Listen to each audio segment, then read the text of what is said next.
Hey everyone, today I'm going to be walking you through a tutorial with the new showcase launch. So this is a range from Tonic Studios, and this month it's called Luxurious Lantern. The showcase range by Tonic Studios always comes on an A4 magnetic sheet, so it's a larger die set.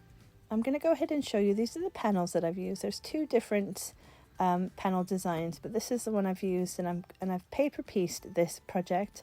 And I just wanted to give you a quick sort of a show of the way that I paper-pieced each panel.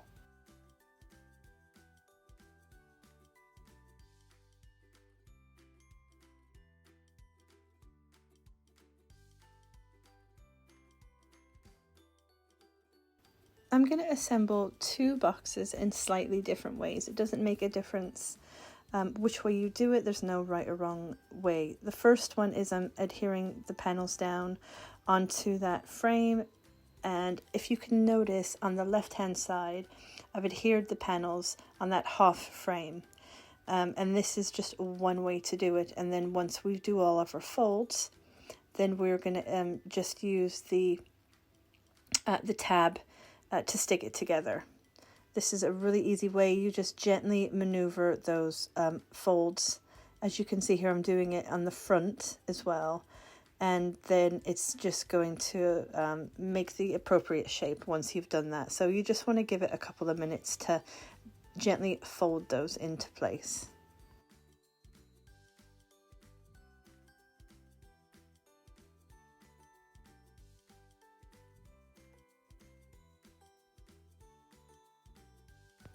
This is where you can see that I've glued those panels onto that larger half panel.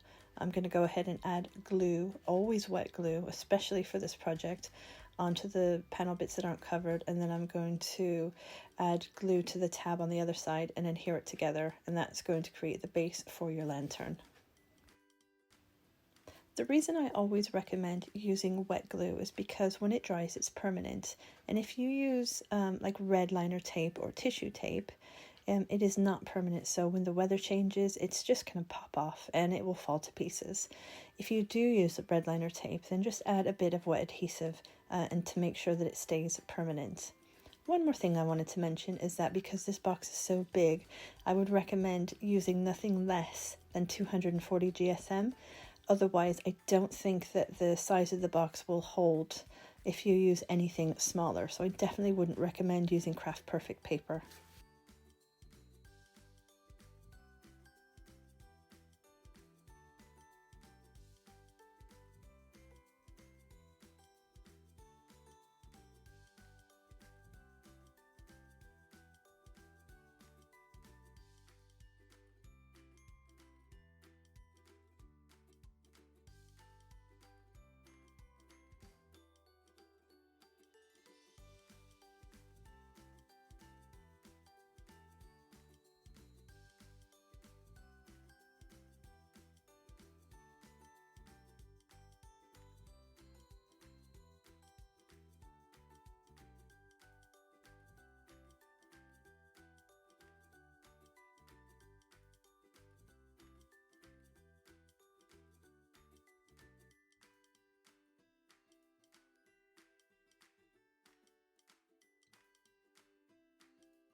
This is my second project, and I'm just going to assemble it in a slightly different way. So I'm going to add these two large panels together, and then you'll see that I add the center panels on after I've put the box together. I wanted to show you two different ways, just to say that sometimes with 3D, we kind of do our own thing, and you know, you've got to kind of get into the rhythm and the groove with it. Another slight difference I did as well is that I went along those score lines on the inside of the panels, where on the first box I did it on the outside. So again, it doesn't really matter, the boxes both turn out and they look exactly the same. It's just a slightly different way to assemble it.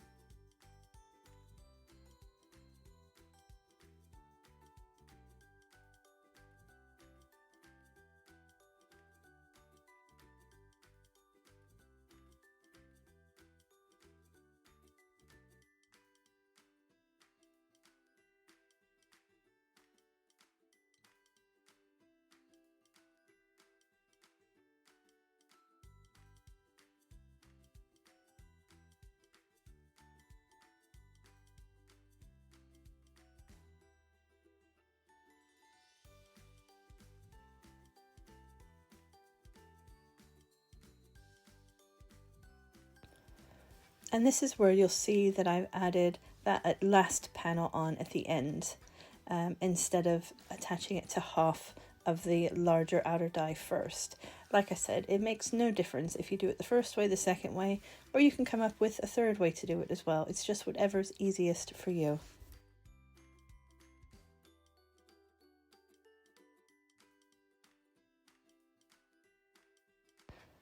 I hope that you found this tutorial useful, and the slight variations with putting both of these boxes together.